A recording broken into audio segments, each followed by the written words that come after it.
Microsoft are one of the biggest companies in the entire world. Last year, they reported a net revenue of $89.95 billion, and as you can imagine, they've got thousands of employees at their disposal. So why are they replacing Xbox customer support staff with unpaid volunteers then? Earlier this month, it was reported that Microsoft had laid off some of its team of Xbox support staff, and according to people affected by the layoffs, they were replaced with unpaid volunteers. Around 12 staff members were laid off, who were responsible for dealing with customer inquiries through the official Xbox support Twitter account. These members of staff also worked with volunteers called Xbox ambassadors, who were members of the Xbox community that helped out with support tickets and provided advice on the Xbox forums. Sources speaking to Polygon said Microsoft had been pushing for support staff to obtain more input from ambassadors, and before they were laid off, they were asked to train the ambassadors. The Xbox support Twitter is now operated by the Xbox ambassadors, and Polygon sources say they expect customer service to be negatively impacted by this change because the ambassadors lack the detailed knowledge of a dedicated support team. Polygon tested out the support system under the ambassadors, and they received a message informing them there were no ambassadors available to handle their request, and they should contact the Xbox support Twitter or consult the Xbox forums. Further tests, however, were more fruitful, and Polygon reported their requests were promptly dealt with. But this move has people questioning Microsoft's practices because the ambassadors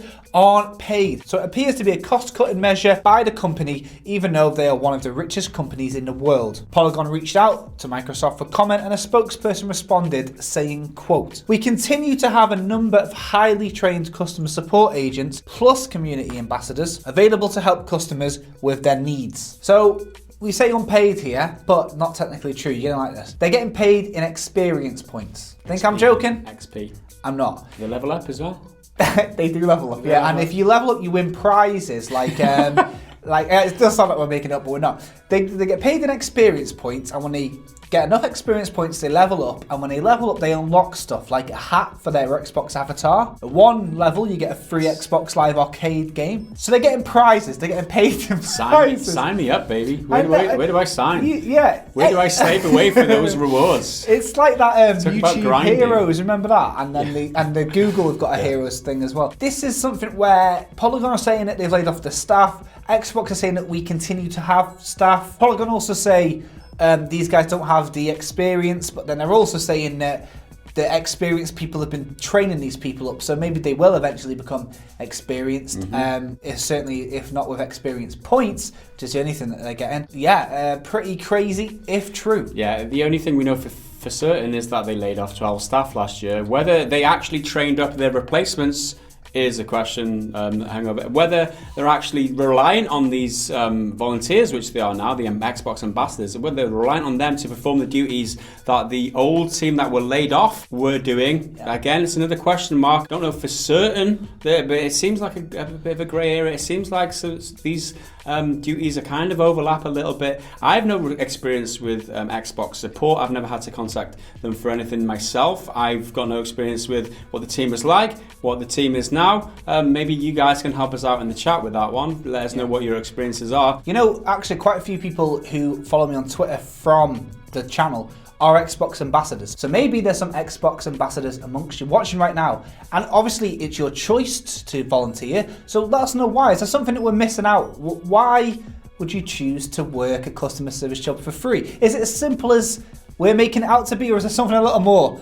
Please let me know. Next up, after weeks of rumour and speculation, the first set of Pokemon games for the Switch have been officially announced. Pokemon Let's Go Pikachu and Let's Go Eevee are inspired by Pokemon Yellow, taking place in the Kanto region and featuring the original 151 Pokemon. There's a lot of words there that I don't understand. These new games are introducing some big changes to the series, signature gameplay such as co-op, a Pokemon Go style catching mechanic, and integration with the Pokemon Go app. The Let's Go games will also bring back the Pokemon Follow mechanic, which has a Pokemon follow the player character around in the game world. One particularly interesting change is the removal of wild Pokemon battles. Rather than battle a wild Pokemon and capture it after it has been weakened, players will now catch new Pokemon like you would in Pokemon Go by timing your throw. Trainer battles are still in the game, however, and they function in the same turn-based RPG style the series is known for. There's also a new controller launching alongside the two games called the Polka Ball Plus. The Polka Ball Plus is a motion controller with a single analog stick and is used to navigate the game world and catch Pokemon. It also has a Tamagotchi style functionality functionality so players can take a Pokemon with them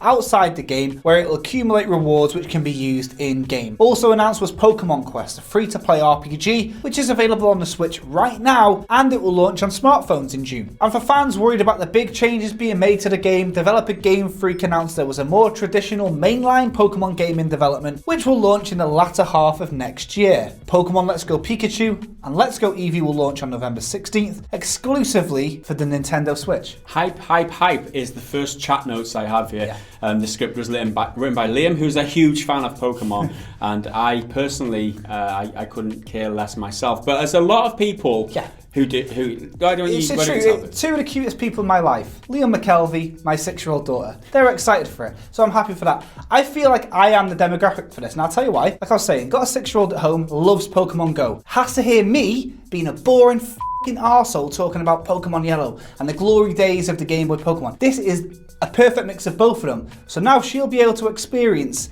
Pokemon Yellow, but a bit more modernised and a bit more friendly for her. So that is excellent. And I'm very, very much looking forward to getting this for her. For me, it'll probably be alright, but the mainline, big Pokemon game is what I'm keeping an eye on. As for Liam, huge Pokemon fan, been looking forward to this for a while. It could have been numerous things that probably would have disappointed him and many others, but this is a Kanto region game. You've still got the original 150, and I know more people want more gens, but stick to the basics. And you've got your little Polka Ball thing, which it does look dope. And it's just big Pokemon news. 3 games at once. When did you get that from any IP? Not even Telltale can whip them out that fast. There's a free game right now, so they did that whole right now thing. They did the spin-off, and they've still got the mainline game for the miserable mainline fans. So that is good. If you're a Pokemon fan at any means, there's something for you there. What time to be alive. The most interesting thing about me... Who's your favourite Pokemon? Pick a ball. He's always doing a Pokemon rap, this one. You can't shut him up, man.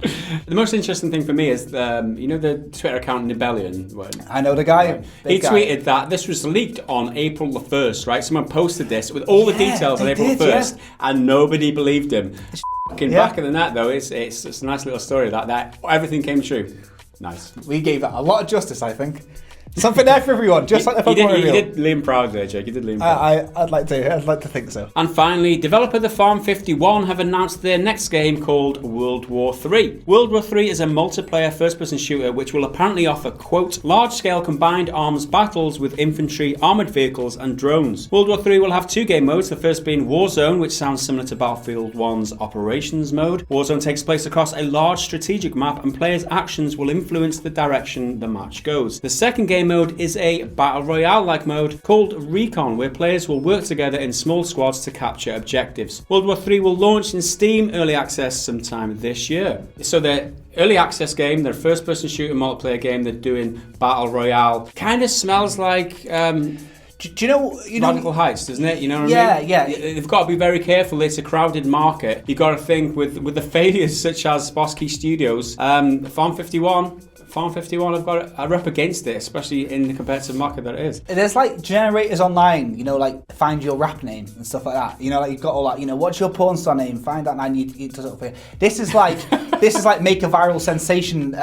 You put that in. World War's in the title. It's a Steam Early Access, large scale World War, realistic-y, big battle royale game with huge operations. Yeah. It just seems like it's been made by bad AI. Hopefully the game will be big fun because there's a huge market for this. And you know what the thing about these games is? The audience can just go boom to boom. PUBG to Fortnite. Do you know what I mean? All they need to do is be a little bit better than that, and they just take all them with them. It doesn't have to be an and situation, it can be an or situation. So if you really smash it out the park, you can poach players of these genres. Whether they can do it or not, well, I'm certainly not interested by all the cliches I've heard there, but I'm not counting it out because it could be a really good game. I'm just surprised that World War 3 has not been a title of a game before. Yeah. World War 3, yeah. You'd have thought someone would have used World War 3. Yeah. All these creative names that they've got. World War 3 is pretty simple and it's not been used before. That's crazy. Yeah. So whether it's Pokemon, unpaid labour, or World War 3, there's something for everyone in this game's news roundup. When you let us know what caught your eye, in the comment section down there. Remember to leave a like if you enjoyed the video, subscribe if you're new around here.